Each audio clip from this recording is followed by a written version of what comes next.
Desde quando o caminho de Deus virou cristianismo e aquele lá deu lugar à igreja, os cabeças da nova religião decidiram que a Igreja de Roma teria a primazia sobre todas as outras.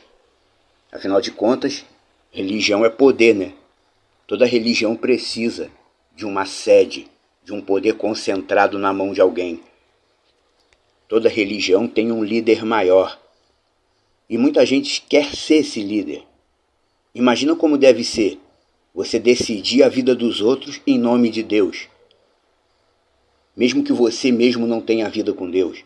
Saber que tudo que você disser, ou as pessoas vão obedecer ou vão usar como referência. Porque é como se fosse uma ordem vinda do próprio Deus.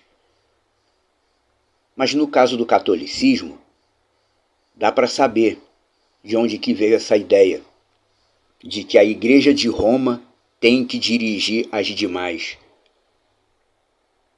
O catolicismo se originou, na verdade, da onde? Das cartas de Inácio de Antioquia. Eu até pensei em traçar um estudo sobre as cartas de Inácio, mas por enquanto não dá nem para pensar nisso, porque demanda muito tempo. As cartas de Inácio elas são muito complicadas, tem coisas que ele fala que é difícil de entender. Mas Inácio de Antioquia foi um sírio que se tornou ancião daquele lá de Antioquia. Como diz o texto de Atos, foi em Antioquia que pela primeira vez o messiânico passou a ser chamado de cristiana, da onde vem a palavra cristão. E Inácio, ele tinha... Por que eu digo que as cartas de Inácio são difíceis e complicadas? Inácio, do jeito que ele escreve a carta, ele tinha uma preocupação em desestimular os fiéis de toda e qualquer prática judaica.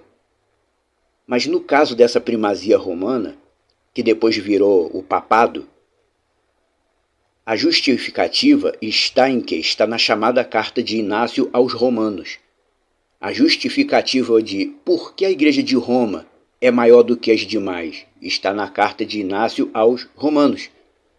O catolicismo, você pode ver, você pode ouvir os sermões dos padres, nunca citam Inácio de Antioquia. Mas na verdade mesmo, a maioria das regras, normas, dogma do catolicismo se originaram de tudo que Inácio de Antioquia escreveu.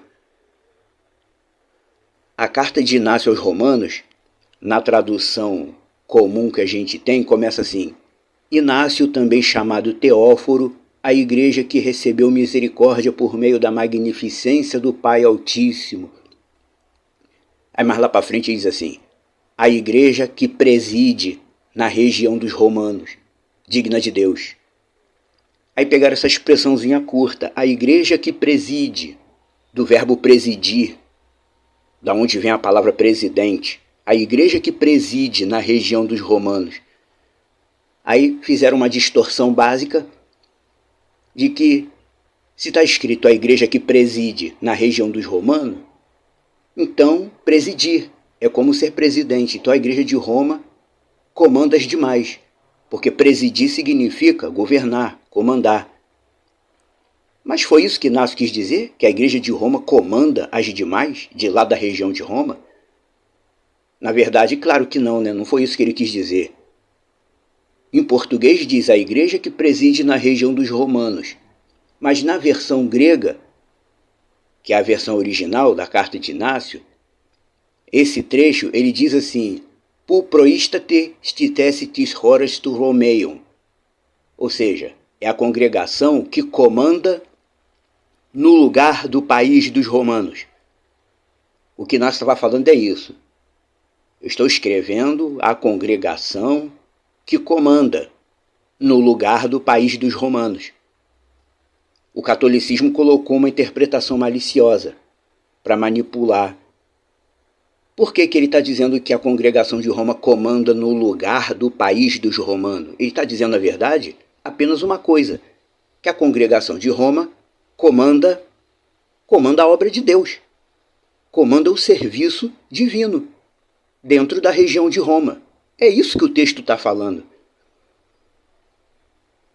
Que a Querrilá romana, a congregação romana, era responsável pelos trabalhos do reino de Deus dentro das terras romanas.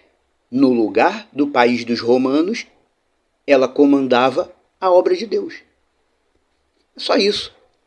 Nunca foi intenção de Yeshua, eu já falei isso outras vezes, nunca foi intenção de Yeshua que a congregação dele funcionasse como um regime governamental, com líderes que mandam no povo como se fossem governadores ou presidentes, com uma sede mandando nas outras. Até porque naquela época não tinha internet, não tinha telefone. Como é que uma congregação em Roma ia mandar numa congregação da Espanha, na Holanda, na Bélgica? Nem tinha como. Uma carta demorava muito para chegar de um lugar para o outro. Como é que a congregação ia estabelecer controle, vigilância e doutrinamento sobre os que estavam longe? Antigamente tudo era feito por carta de papel, transportada por navio, carruagem, a cavalo. Ia ser muito trabalhoso uma congregação de dentro de Roma mandar nas demais. As mensagens iam ter que ser levadas assim, homem a homem, a pé, a cavalo. Ia ser muito trabalhoso uma congregação controlar todas as outras. Justamente por isso que Inácio não quis dizer isso, que a congregação de Roma comandava as demais de lá de dentro de Roma. Não foi isso que ele falou. Só que eles usurparam o prestígio de Inácio na época. Inácio de Antioquia tinha muito prestígio como líder messiânico. Inclusive a palavra cristianismo se originou de algo que ele falou também, de algo que ele colocou em termos grego. Torceram tudo que Inácio escreveu e interpretaram a seu bel prazer para poder criar dogmas. Mas Inácio nunca disse que a guerrilha romana mandava em todas as outras. Ele apenas diz na carta dele que a congregação de Roma comandava, dentro das terras de Roma, comandava os trabalhos do reino de Deus, dentro das terras de Roma, representando Meshira Yeshua HaMashiach, dentro de Roma. Ao invés de jogar essa primazia para qualquer governante ou imperador da época. É só isso.